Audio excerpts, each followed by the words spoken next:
Was Marvin Heemeyer America's last hero, or the most thin-skinned man in its history?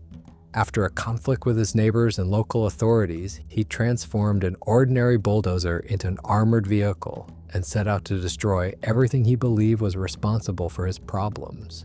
That's how the Killdozer was born, one of the most infamous machines of revenge in history. But what drove Heemeyer to this point? Heemeyer was born on a farm in South Dakota and served during the Vietnam War as a technician at an airbase. After leaving the military, he worked as a welder before moving to Colorado in 1989. People who knew Marvin personally generally described him as a pleasant and likable person. He never married, but he enjoyed taking newlyweds on snowmobile rides. In the neighboring town of Granby, Marvin bought a piece of land for $42,000 and opened a muffler repair shop. He quickly became a well-known figure in local affairs. For example, he strongly supported the legalization of gambling, believing it would bring tourists and money into the town. As a result, he frequently clashed with local church leaders and journalists. He also regularly criticized a local concrete plant called Mountain Park Concrete, which he believed was harmful to the environment. Over time, the plant began expanding and buying up surrounding properties. Marvin's workshop happened to stand directly in the way of those plans. That's when the conflict between Heemeyer and the plant's owner, Cody Docheff, began. Eventually, the company purchased nearly all of the land around the area. The only property left was Marvin's workshop, which he refused to sell. At first, he asked for $250,000. When the buyer agreed, he raised the price to $350,000. When they agreed to that as well, he increased it to $1 million. From there, the situation only got worse. Access to his property was restricted, banks began scrutinizing issues related to his mortgage, and he was threatened with losing his home in Grand Lake. Authorities later fined him because his workshop lacked access to a sewer system. Ironically, access to that sewer system had previously been blocked by the concrete plant itself. Marvin became convinced that he was being deliberately targeted. After his father's death and yet another dispute involving his workshop, the property was shut down and had its electricity and water cut off. At that point, he completely lost faith in resolving the conflict through legal means. In 2002, Heemeyer purchased a Komatsu bulldozer at an auction. Originally, he intended to use it to build a new access road to his property, but local authorities refused to approve the project. Heemeyer announced that his business was closing and put all of his equipment up for sale. However, he couldn't find a buyer for the bulldozer. That's when he decided to use it for a very different purpose.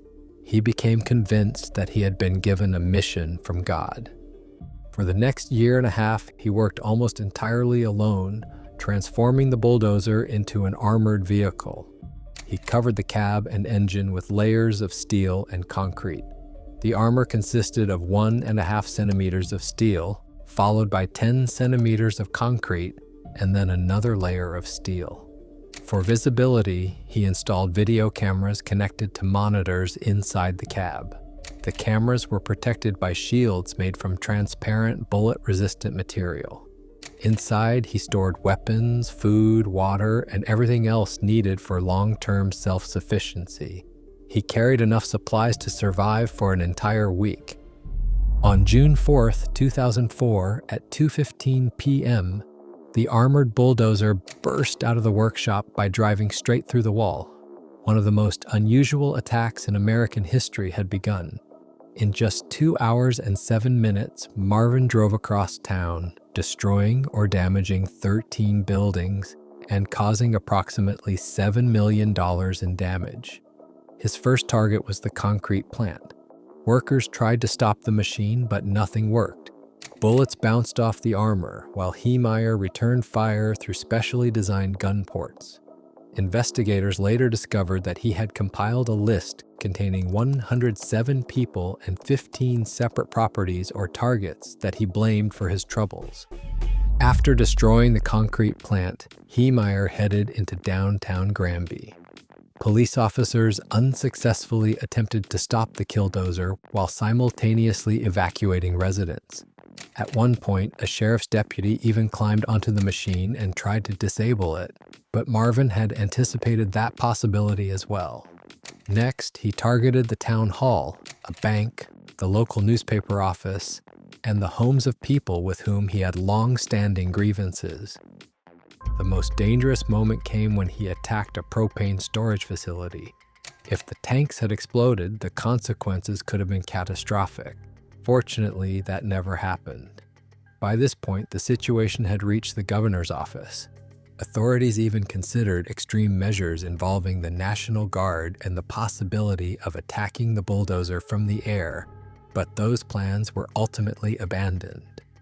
The final stop on Heemeyer's route was Gamble's store, a hardware store whose owner had publicly opposed him during hearings related to the concrete plant.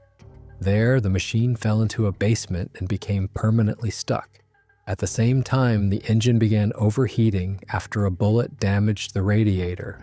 By then, SWAT teams had already arrived in town. At 4:30 p.m., officers heard a single gunshot from inside the Killdozer.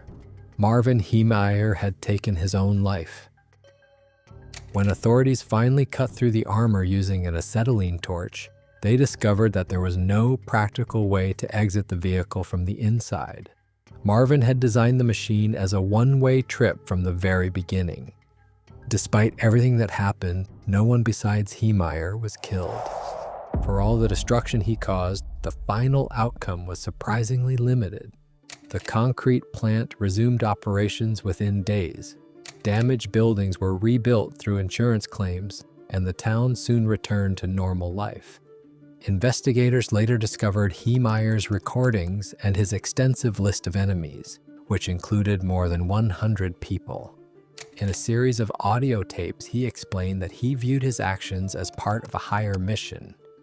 In 2005, the Killdozer was dismantled and sold for scrap.